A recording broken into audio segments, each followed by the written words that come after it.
that hot mess that they air in the mornings called The View had to issue not one, not two, not three, but 4 corrections, legal corrections, 4 legal notes. Not to mention what they did at that debate, where once again, they tried to fact check only one side.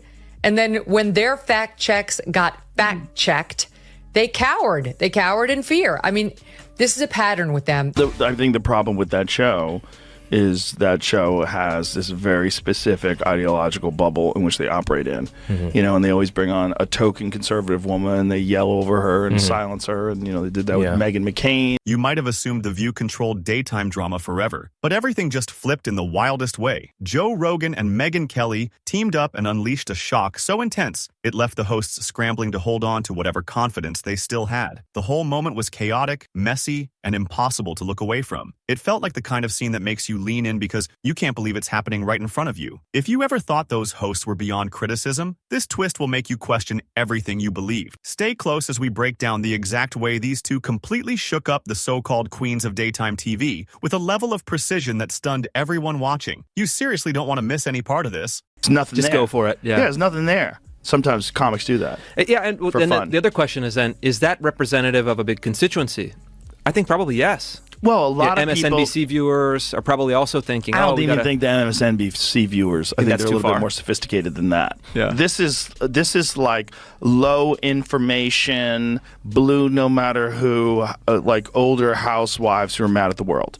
That's the appeal that Whoopi Goldberg had. It all starts with the same wild chaos everyone expects from the show, as The View jumps straight into yet another full-scale meltdown. 5 grown adults are shouting over each other like they're trying to open a portal to another world, and the whole moment feels completely out of control. Joy Behar launches into what looks like her 15th moral crisis of the morning, while Whoopi stares into the distance like she's secretly solving impossible math problems in her head. Sunny hosts and argues with such intensity, it seems like she's debating the very laws of reality. Nobody listens, everyone interrupts, and the audience cheers anytime someone tosses out words like empowerment or democracy, as if those alone make the conversation meaningful. If pure, unfiltered chaos ever earned its own daytime slot, this show would hold the top spot without competition. Donald Trump will be sworn in as the 47th president of the United States, yay, on January 20th of this month. Not everyone's happy about it, and many people would like us to be more focused on the insurrection that he personally unleashed. If you ask them, as we discussed earlier, they think it's as bad as like the Holocaust, and you don't have to take my word for it. Here is Sunny Hostin of January The View 6th was an today. atrocity. It was one of the worst moments in American history. And when you think about the worst moments in American history, you know, like World War II, things that happened, you know, like the Holocaust, chattel slavery. Yeah, the January 6th is right up there next to the Holocaust. Somewhere inside all that nonstop noise, someone actually tries to form a real thought, but it gets crushed instantly under a wave of shouting, loud reactions, and the kind of crosstalk that could overpower a fire alarm. Anna Navarro sends out one of her signature side eyes so sharp it looks like it could curdle milk in seconds. This isn't a debate, and it's definitely not a normal discussion. It feels more like a chaotic group therapy session held on stage with an extra layer of pure confusion. The whole setup works like a polished echo chamber, glowing under bright studio lights and coated in a thick cloud of overconfidence. You can practically feel the smugness floating off the screen, like a scented plug-in pumping out nonstop self-righteous energy. In fairness, though, I mean, The View has to be, you know, if you average out The View hosts, among the dumbest people on television. And so it's like they say the thing that people are thinking, but they say it very directly, so they expose whatever truth. But I don't think some of them are dumb. You don't think so? No, I don't think Sunny Hostin's You think it's dumb. deliberate? I think she's ideologically driven, and they have blinders on, for sure. I don't think Sunny's dumb.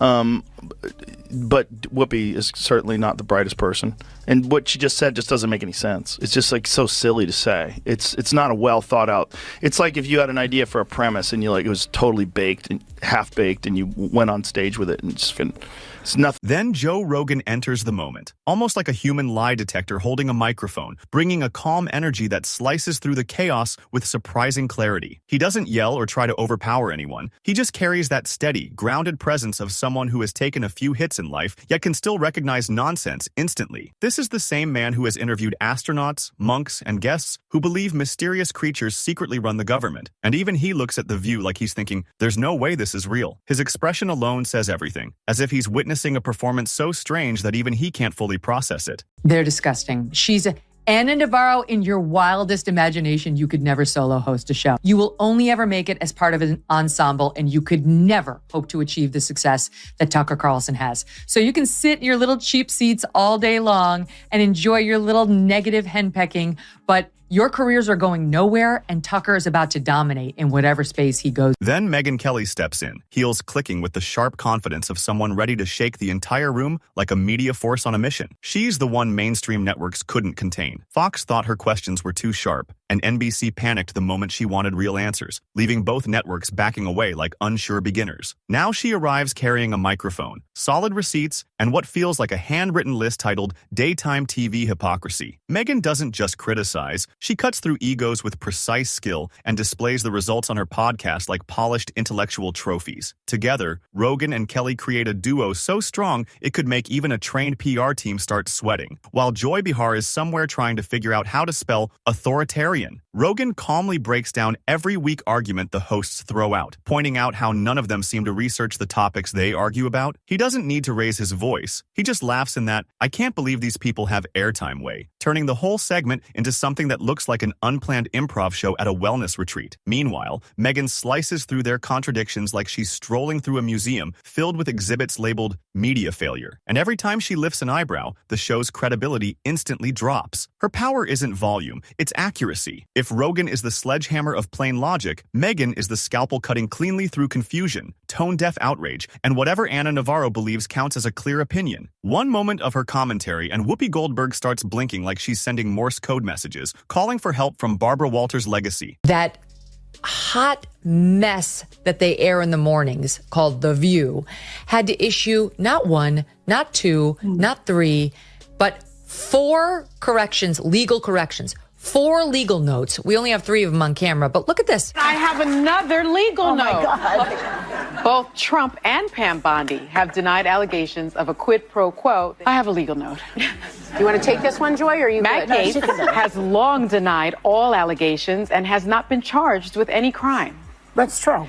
Also, another legal note. Pete Hegseth's lawyer said he paid the woman in 2023 to head off the threat of a baseless lawsuit. He has denied any wrongdoing. Not to mention what they did at that debate, where once again, they tried to fact check only one side, and then when their fact checks got fact checked, they cowered. They cowered in fear. I mean, this is a pattern with The show truly believed they were untouchable, floating for years inside a protective media bubble where the only real requirement for screen time was remembering the Clinton years while pretending to hold the moral high ground. But that bubble popped the moment Rogan and Kelly stepped in. 2 people who don't need approval from old-school media to call out nonsense with certainty. They aren't chasing Emmys or polite applause from brunch-loving crowds on the coasts. They care about truth, or at least not pretending that loud voices equal integrity. So when they arrived armed with facts, clear logic, and enough irony to power an entire city, The View never stood a chance. It was like someone showed up to a fencing match holding a kazoo instead of a sword. Rogan and Kelly didn't just change the tone, they shifted the entire atmosphere of the show. And then came the spark. The moment The View tossed fuel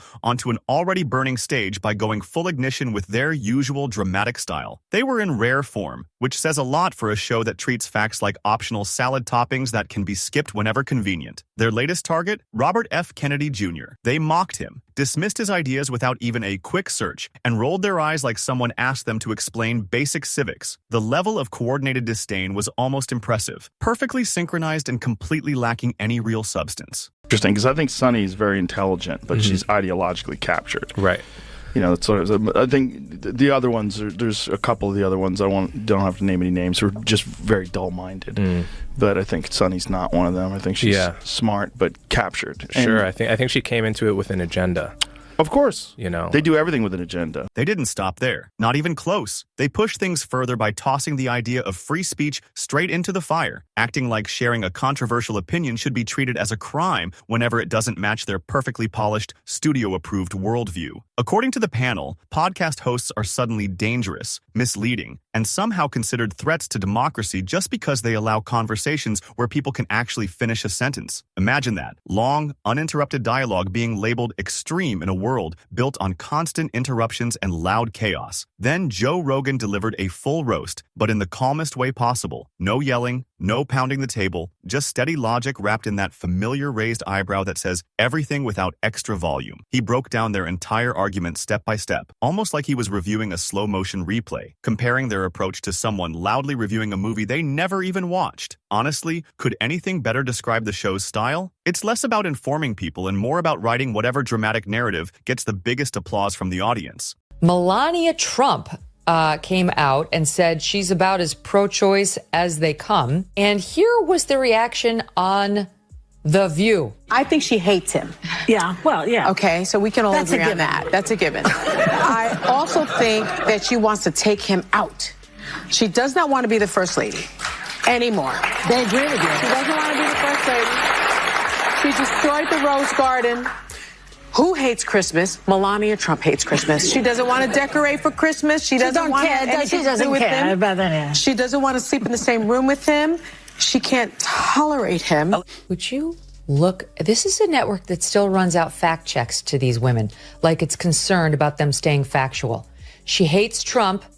She doesn't want to be near him. She doesn't want to be president again. She destroyed the Rose Garden and she hates Christmas. That is what passes for news on a network. They did a presidential debate. He didn't aim for cheap shots at all. He didn't even need to. Rogan used their own words, their own contradictions, and their unintentional comedy to take them apart piece by piece, almost like he was presenting evidence in a courtroom lit by bright studio lights. He laid out quotes, timestamps, and clear facts with the confidence of a prosecutor who already knows the jury has made up its mind. His tone wasn't angry. It carried the quiet disappointment of a teacher who just discovered the whole class copied the same Wikipedia page. He exposed their ongoing laziness with smooth precision, pointing out how they skim headlines, recycle social media talking points, and act as if real research is some hidden ritual nobody should attempt. It wasn't rage, it was polished sarcasm wrapped in a clean ribbon of intellectual dismantling. And while the hosts kept shouting into an empty void, Rogan calmly reminded everyone that truth doesn't need to scream to be powerful. It just needs to be accurate. Then, right as Rogan's steady takedown settled into the air, Megyn Kelly arrived with the verbal equivalent of a controlled explosion. Unlike the caffeine-fueled storm happening at the table, Megyn didn't raise her voice. She sharpened it. She tore through their messy broadcast line by line, like a lawyer slicing apart a child's homework assignment with expert ease. If Rogan brought clarity, Megyn delivered courtroom-level precision and a torch of direct honesty. She jumped in immediately, calling out how everything's offensive unless it's coming from them, perfectly capturing the show's formula. 1 minute they gasp because someone says men can't get pregnant, and the next they're mocking political opponents like they're hosting a comedy roast at a high-end dinner party.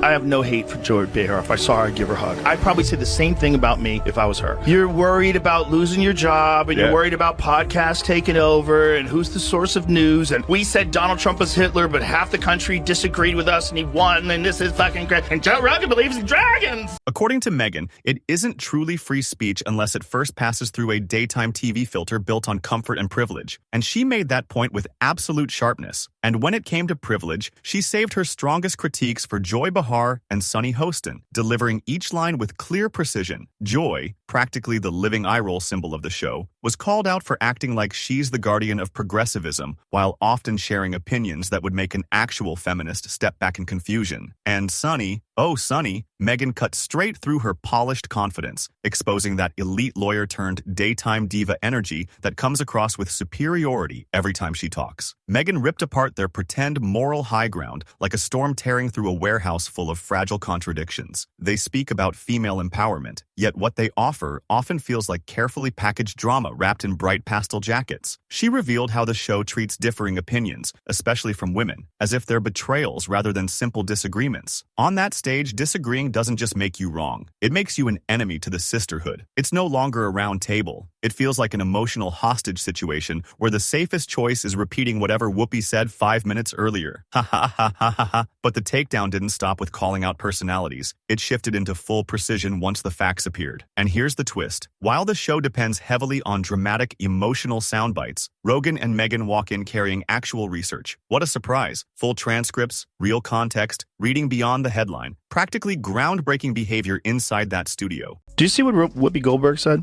What'd she say? Whoopi Goldberg said that Biden could arrest all the Republicans and put them in jail. You just need to see how unhinged this kind of thinking is. Well, you know what Joe Biden could do?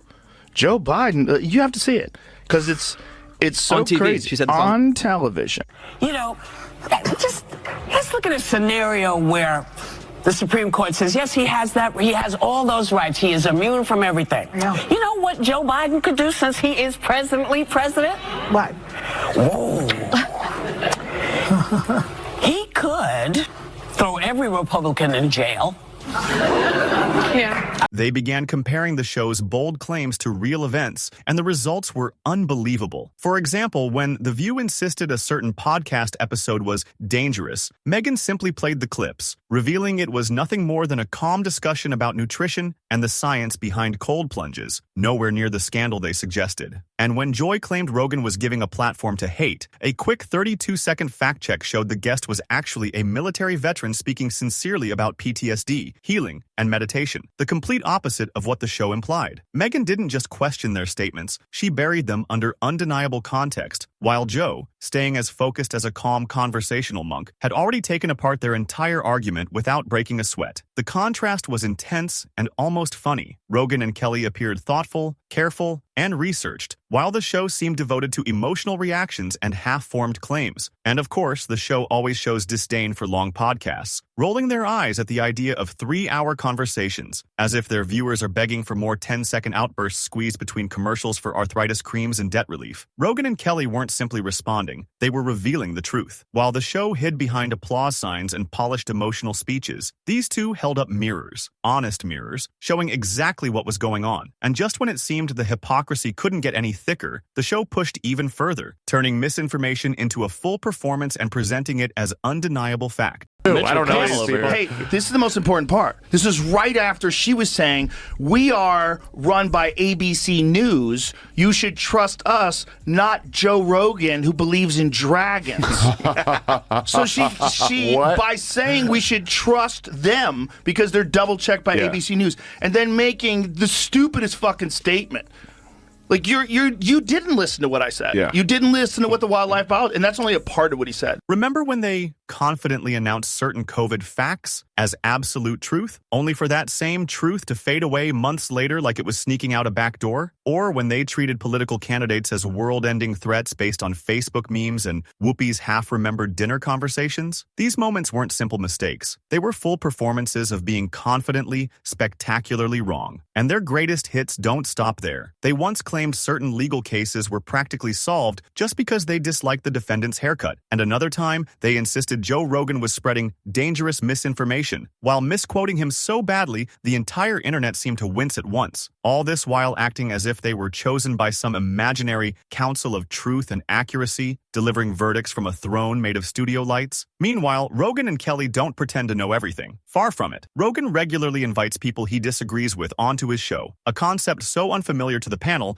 it might as well need subtitles. And Megyn? She actually cites the real case file, not something her cousin reposted on Instagram. But once the receipts start rolling in, the show shifts into its predictable performance, the dramatic victim act. We're being silenced, cry the women who speak to millions every weekday with a cheering studio audience. That's not censorship, that's controlling the airwaves while complaining about being ignored. It's like a billionaire complaining they can't sell enough books. Joy Behar stumbles through a defense so tone-deaf it practically hums, and Whoopi attempts a philosophical deep dive that lands somewhere between Play-Doh and a sleepy fortune cookie. Meanwhile, the whole country watches, popcorn in hand, wondering if daytime TV has finally jumped the shark or swallowed it live on air. And now here we are, The View, a relic from an era when shouting and matching blazers counted as journalism, struggling for relevance while Rogan checks facts between kettlebell swings and Megyn cuts through their self-righteous noise with lawyer-like precision. Because when your entire argument collapses under the weight of a UFC commentator and a former news anchor, It's not just your credibility that's outdated. It might be your whole on-air personality.